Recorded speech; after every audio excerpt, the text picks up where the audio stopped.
guys, welcome back to my channel.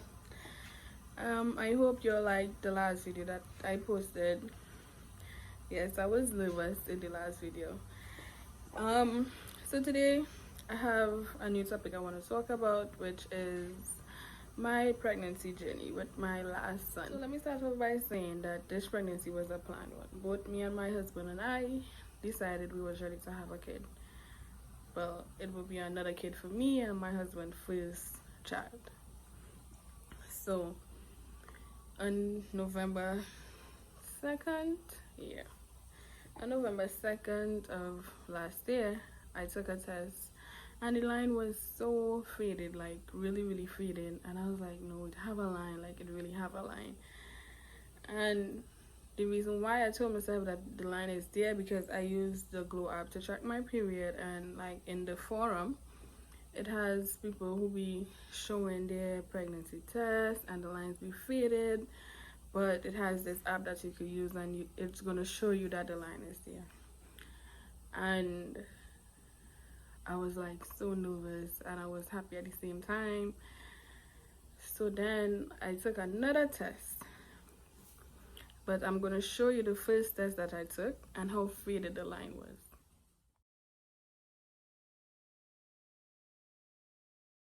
So after that first test, I used to take a test like every other day.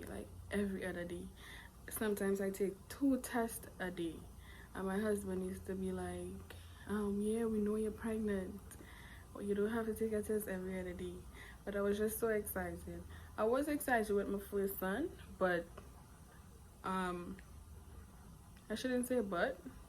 I was excited with him, but knowing that this one was planned, I was a little excited to see the lines. So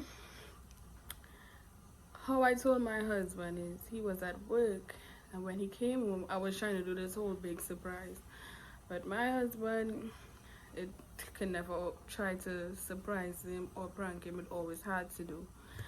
So I went to the store, I got everything that I need to get to surprise him, and when he came home the surprise was a fail because he walked in while I was trying to set up everything.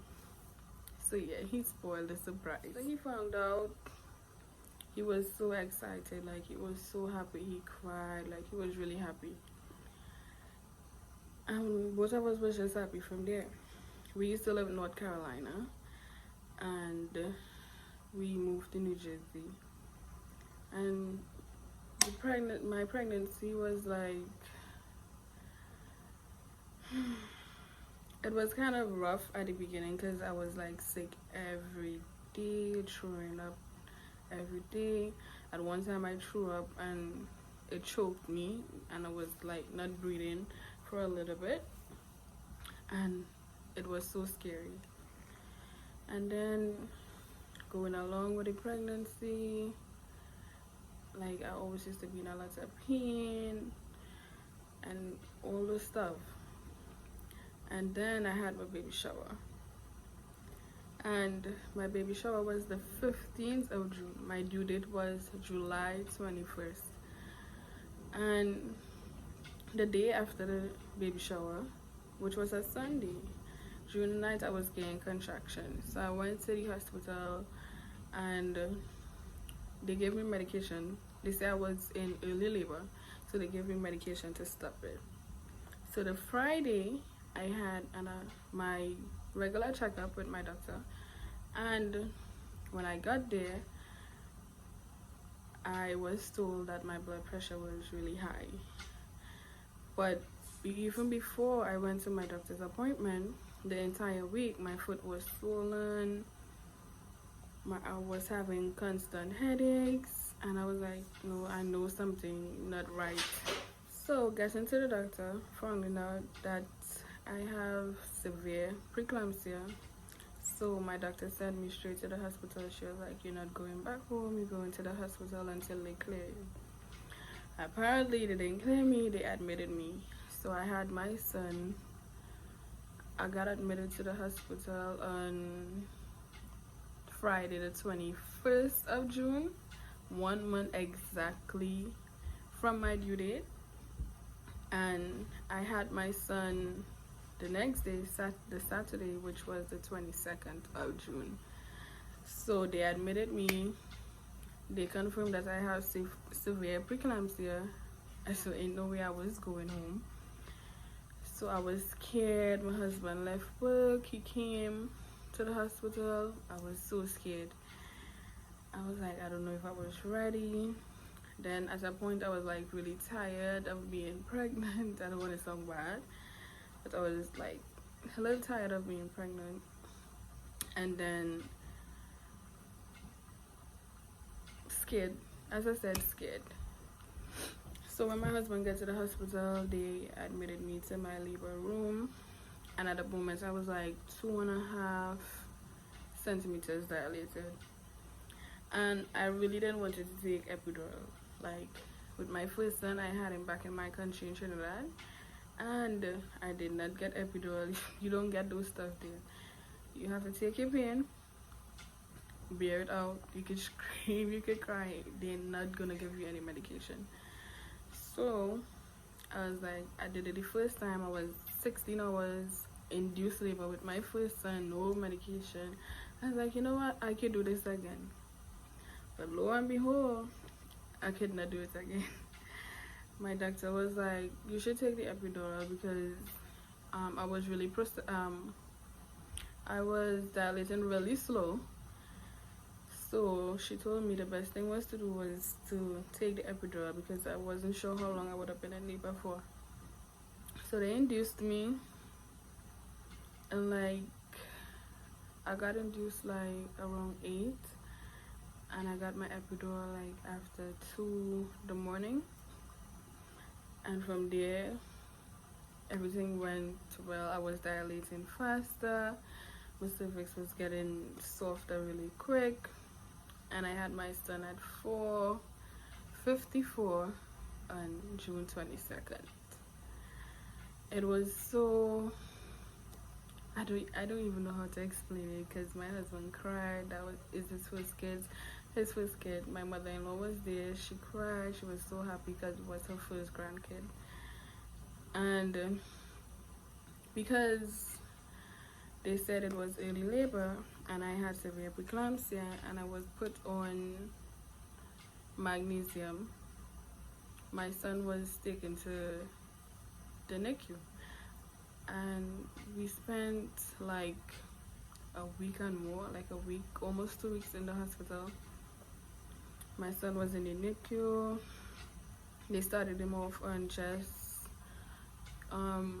He was breathing on his own, so he didn't need a breathing tube, but they was looking at his feedings, and so he was on like IVs and stuff, and it was really sad because I could not go see him until like the next day after having him, because I still had magnesium in my system, so I could not have walked because I was still like drowsy and loopy and was still seeing blurred. And when my husband was there with him the whole time, so he used to like take pictures and come back and show me, and it was so sad just seeing him with all these IVs in his hands, all these cords attached all over him.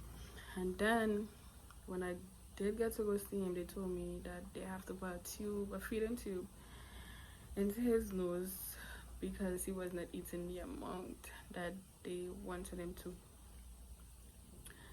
So I was sad, like seeing the tube in his nose, and I was like, why he have to be going through all of this? Like, it wasn't fair. But then I said to myself, like, God don't make mistakes, so he know what he was doing.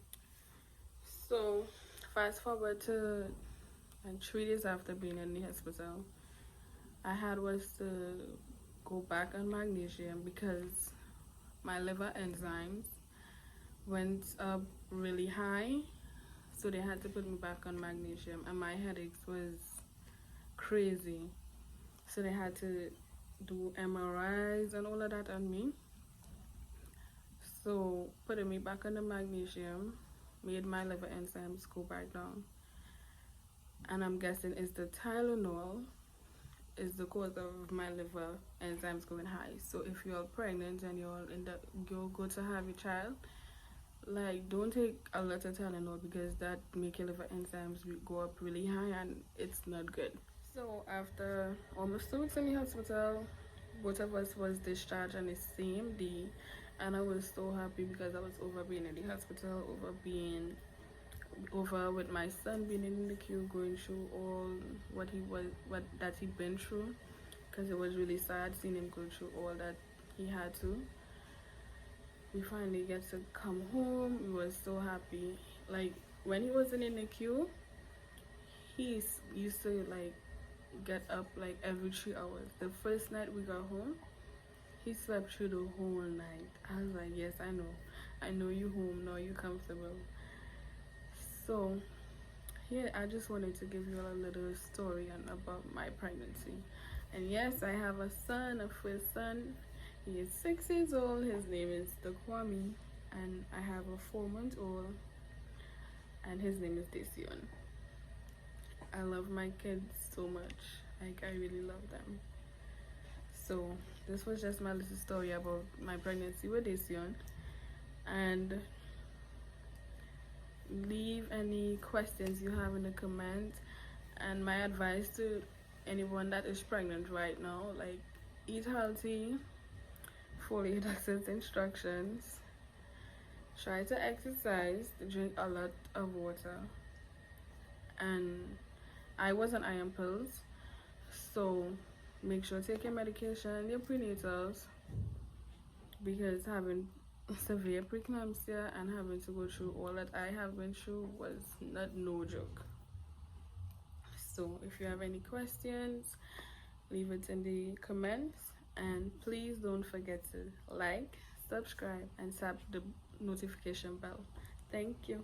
Bye.